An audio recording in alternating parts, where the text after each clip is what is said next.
It is the evening of the 3rd of October of 1226, and Francis is dying.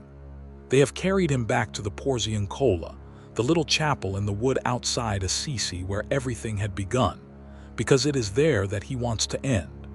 His body is that of a man of little more than 40 years, but it is worn out, the eyes almost put out by the sickness taken in the East, the hands and the feet marked. He asks of the friars one precise thing which the sources report with care. He wants to be laid naked upon the naked earth. They do as he asks, and he stays stretched out on the floor of beaten earth, free even of his last garment, faithful to his final breath to the poverty that had been his one and only wealth. Around him, his companions sing. Francis asks that the Gospel of John be read to him, the page of the Last Supper, and as the dark falls outside he goes. Thomas of Celano, who will write his life a few years later, tells that in that moment a flock of larks rose over the roof of the chapel in the unaccustomed hour of dusk. Whether it be a true image or a pious tradition, it marks the end of a life. His death was not a private event. Assisi understood at once that it had lost, and at the same time gained, something immense. The body was carried into the city, and for a time set down in the church of St. George, where Francis as a child had learned to read. From every side there began to arrive reports of healings, of graces, of people hurrying to the tomb. But above all there moved a powerful man who had known him while he lived, the Cardinal Ugolino of Ostia, the protector of the order.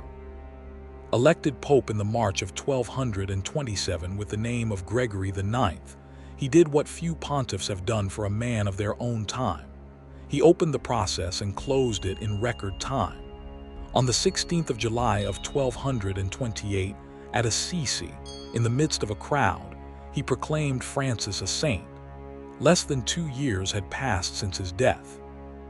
A swiftness almost without precedent, which said two things together: the enormous devotion of the people and the will of the church to take in hand, and in some way to tame, a figure so explosive. On the very day of the canonization, or the day after, Gregory IX laid the first stone of a great basilica. Here lies one of the most revealing knots of the whole story.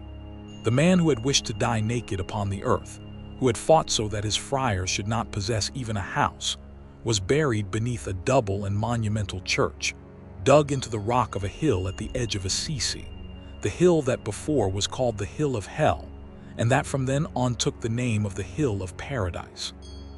The basilica rose quickly, and to direct its building and to gather the money there was none other than Brother Elias, that organizer so far from Francis in spirit.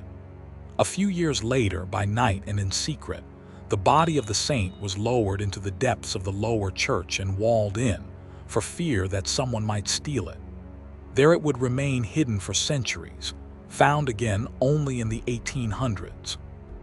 The walls of the basilica covered themselves in time with frescoes that told his life, and those images, most beautiful, fixed forever in the minds of all of Francis, already turned into legend. And it is here that it is worth stopping, for between the man of beaten earth and the basilica of gold runs the whole of the tension we have followed chapter after chapter, and that has never been closed. The church loved him and framed him. Devotion wrapped him in gentle episodes, the birds, the wolf, the sun and the moon, until of him there remained above all a kindly postcard, the saint of animals and of gardens. But the Francis of the documents, the one who comes out of his true writings of the Canticle, of the Testament, of the dictated letters, is another thing. He is a man radical, uncomfortable, who took the gospel to the letter to the point of frightening those who stood around him.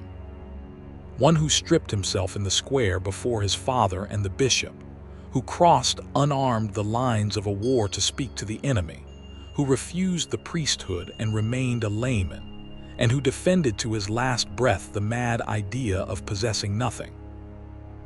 It is this Francis who goes on speaking today, beyond the consoling image.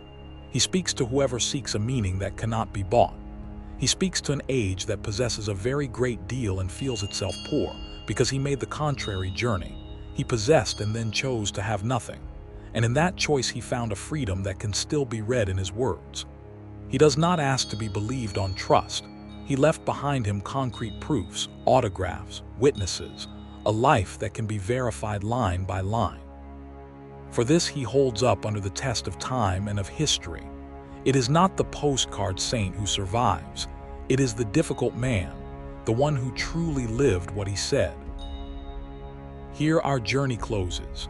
For 20 chapters we have set the fable aside and gone in search of the man behind the statue, on the roads of Assisi and of Perugia, in the prisons before the Sultan, on the mountain of La Verna, in the chapel of beaten earth where everything ended as it had begun.